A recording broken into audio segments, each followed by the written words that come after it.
good morning, and good Sunday. I hope that this new day finds you well. The title of this morning's reflection is The Far Side of the Fall. The Far Side of the Fall.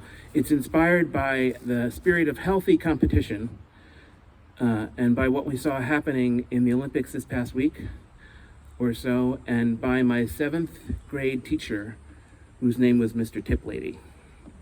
Mr. Tiplady was the coolest and grooviest teacher that I had, and he infuriated me.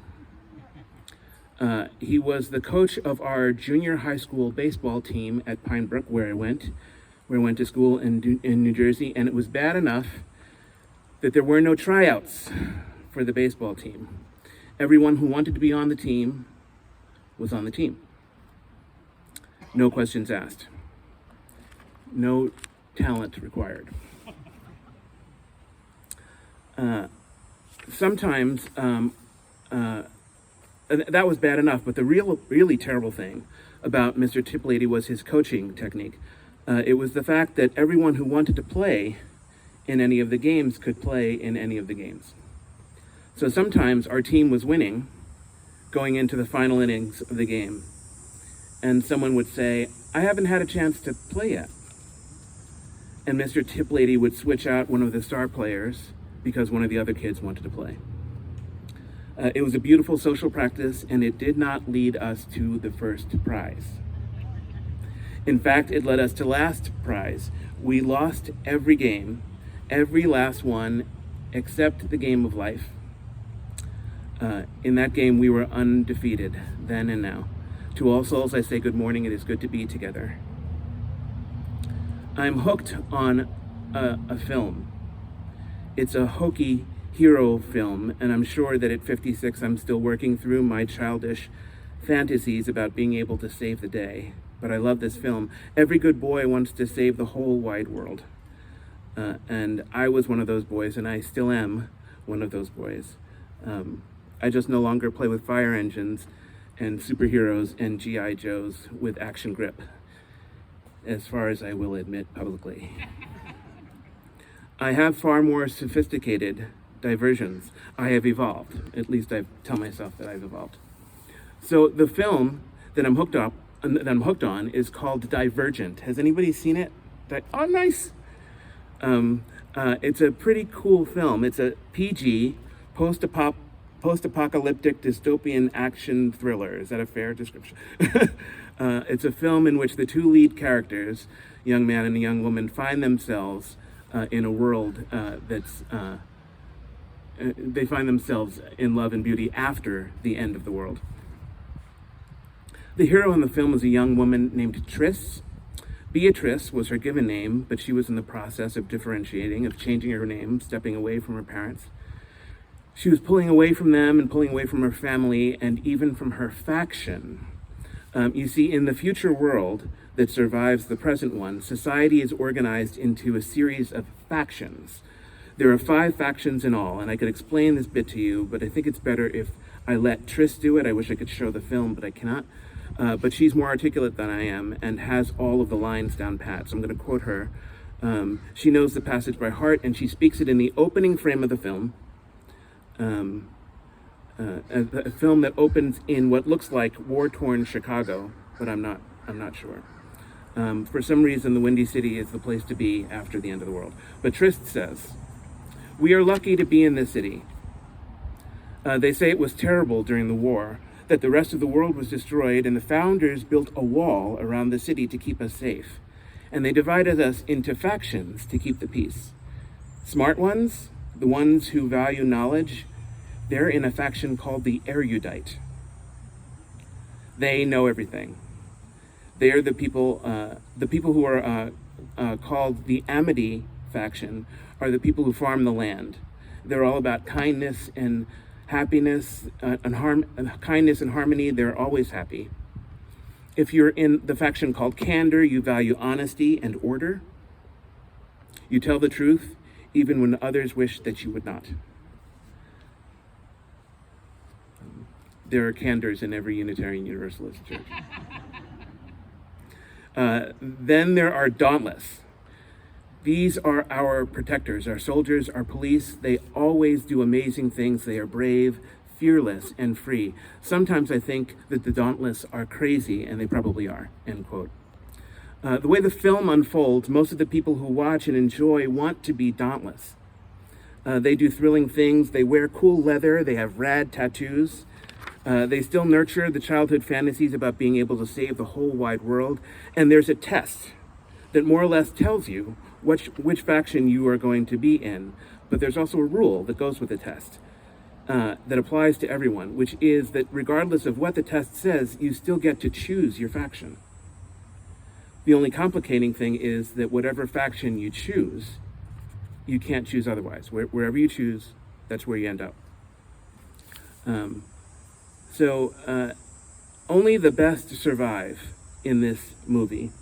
The lead character chooses the faction called Dauntless, and in that faction, only the best survive. The competition is fierce, and Tris does not know if she's going to make the cut.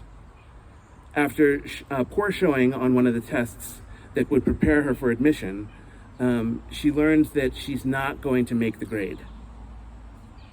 She winds up hurt and in the hospital, and unbeknownst to her, she's cut from the team. Her best friends come to her privately and break the news. They break it to her as softly as they can, right there by her bedside. She is crushed. She gets depressed, and before she reached back on her reserves, bound and determined to give her very best to the day, she decided that no one else was going to tell her whether or not she made the grade.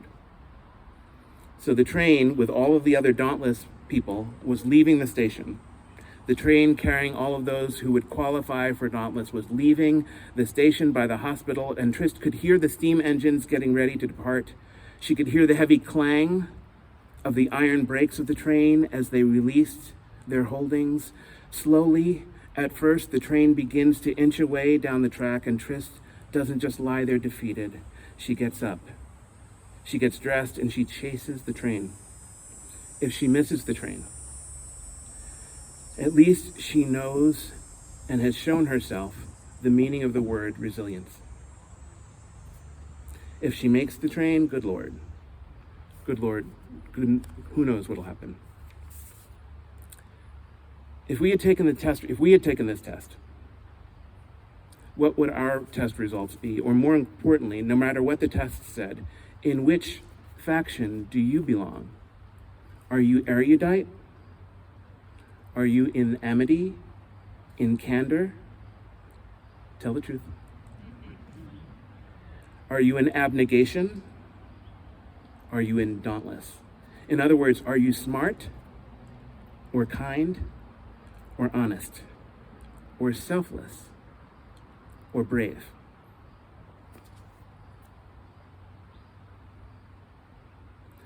What do you guys think of what happened in the Olympics this last week, particularly when Simone Biles withdrew? Not before she came back, but when she withdrew. What did you think of that?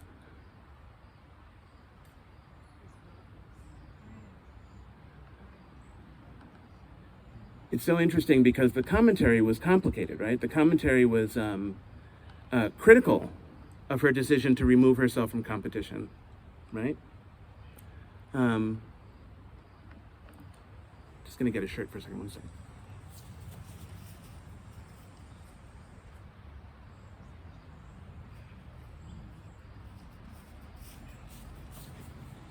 Being outside was my idea. So the first words were critical of her. How dare she withdraw? She's got an obligation to the American team. She's our best hope for success. Pulling away after so much time and energy has been put into her is betrayal of our national values. I heard a lot of things. But I thought back to the 96 games, the ones that took place in Atlanta, and a lot of people have written about this. But there was a young woman whose name was Kerri Strug. Does anybody remember that name, Kerri Strug? Kerri Strug was 19 years old. She was and she is now 4.5 feet tall. She's a very tiny powerhouse. who was on the gymnastics team and trying to qualify the team so that the United States could win their first ever gold medal in the gymnastics all-around event. And the thought was, if they could just get enough points, they could cinch. They could seal the victory. In other words, no matter how good any of the other teams did, the United States could place itself so high above the performance level of the other teams that even at their best, they wouldn't make the mark. So a young woman named Dominique Moceanu, I think is what her name was, tried to do this for the American team, and she needed a score of something like 9.4. She got a 9.1. She did not stick the landing. So the American coach called upon Kerri Strug to seal the deal. And her first trip down it was the vault. The competition was the vault, so you run down really fast, you jump on a little tiny springboard, and you bounce off the vault, and you do ridiculously incredible things in the air until you land. I'm great at this. I can do it in a pool. And I always stick the landing by the time I get to the bottom. But Kerri was doing it on a mat, and it was an amazing thing to see. So she runs down full speed towards the vault. She jumps into the vault. She springs over, twists in the air, flips twice, and lands, but lands short of the goal. She doesn't land upright. She's leaning back, and she falls back down. And in her left ankle, she hears a tear. And so she gets up and she feels it, and her two ligaments in her left ankle were torn. Not completely, but torn. And that score did not qualify her. They take the better of the two scores. That score did not qualify the team to cinch, no matter how well the other teams did. So her coach, whose name was Bella Caroli, said, Kerri, I want you to go again. And she took the leadership from her coach, and she ran down, and she leapt into the air, flipped, twisted twice, did two flips in the air, and corrected for her previous mistake. So she stuck the landing, so she landed. But as she did, she really damaged her ankle. So she was standing, she was upright. I mean, her arms were farther back than mine can go. But she was limping, she was hopping, she could put no weight on her foot. The commentator, I was watching this online, the YouTube commentator was saying, pain is temporary, but pride lasts forever. And there was music playing in the background, and there was a lot of commentary leading up to giving you the background of the story. But when they showed the jump, when they showed her in the air and doing the best she could and getting hurt, there was no commentary at all. Literally, we had no story for falling down. It's interesting, in the film, in the Divergent film, it takes place after the world falls down. What will we do with ourselves? What shall we do if we have to come up with a narrative for which we do not have language? Thank you so much. That's great. That's so nice. Oh, a napkin. I never got my French fries. Thank you. That was really rude. I'm sorry. But the real question is, like, how will we deal with that? So when Simone Biles knew that she was at risk, and she withdrew in order to protect herself, do we know how to see that as a moment of resilience? The way she chose to spring back from her injury was by taking care of herself. The only avenue of resilience is not, I'm going to get back up there and I'm going to risk my health so that I can deliver pride to an American public who largely is going to change the channel as soon as I win or lose. Do you remember the film called Dead Poets Society? Now, it's not common for poets to speak about sport, But in Dead Poet Society, a great teacher, not as cool and groovy as my Mr. Tip Lady, but a great teacher named Keating. Mr. Keating was trying to teach his students the value of sport. Keating was played by Robin Williams, and the film was was made in 1987, I believe. And the Dead Poets, of course, were a group of boys. It was an all-boys school. It's a group of boys that go to the old Indian cave late at night with copies of, anthologies of poetry, and they would read poetry to themselves in the cave with a fire. You know, it was groovy, and, you know, I imagine like sophisticated cave dwellers just, you know, talking about sonnets. And he says they opened each meeting of the Dead Poet Society with a poem I've quoted to you several times. Come, my friends, for it is not too late to seek a newer world. Our purpose holds to sail beyond the sunset, and although we are not now, that strength that moves earth and heaven, that which we are, we are. One equal temper of heroic heart made weak by time and fate, but strong by will to strive, to seek, to find, and not to yield. But what he tried to tell them about sport, he tried to entrain into their bodies. So instead of staying in the classroom and trying to teach this lesson, he got as many soccer balls as he could, and he went out to the old soccer field. And he threw the soccer balls out into the ground, and he gave each of his students a tiny slip of paper. And they would read a quotation from poetry before they would run down and try to kick the ball out across the field to see if they could embody the spirit and the energy that was in the poetry. So the first guys got up and said, "Oh, to struggle against great odds. Oh, to struggle against great odds and to meet enemies undaunted," and would run up and kick. And the second one went, "Oh, to be a sailor bound for all ports." And he would run up and kick. And good teacher that he was would say, "Louder, louder, I want more passion out of you." And he said, "To mount scaffolds, to advance against the muzzles of guns with perfect nonchalance," and run up and kick. "To dance, to clap hands, exalt, shout, skip, roll on, float on, kick." And the one dauntless student, Mr. Dalton, said, "Indeed, to be a god." And he would run up and kick. They embodied their poetry. They embodied it. I'm given hope by the fact that the gymnasts did exactly what the poets did in this class. They embodied the beauty that they see in the world. How will we embody such a beauty? I have one suggestion, and it comes in the form of a poem. The poet writes, "I've heard it said that the weight of the world's problems is enough to make the ball fall right through space. That it's not even worth it to live with all that's going wrong. But let me just go down as saying that I'm glad to be here. Here with all the same pains and laughs that everybody knows. Now, some men think they're born to be king, and maybe that's true. But I think passing love around is all we were born to do. So let them build their kingdoms, and let them make the laws for this world to heed. You and I make life worth living, right here in each other's arms. I'm here to love you."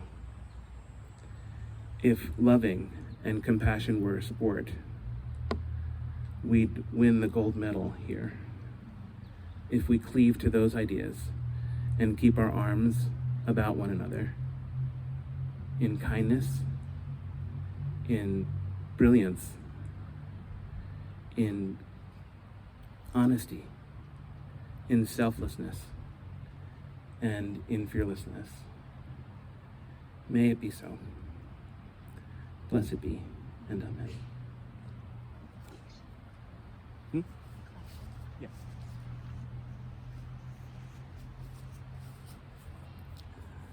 Before we conclude, are the baskets down here? We're gonna just sit here for a moment. I'm gonna pick up my guitar and walk around us as we gather the collection. But let's let the music call us into community. call us into selflessness, and prepare us when we leave this space to find the soccer balls in our life and kick them across the open field.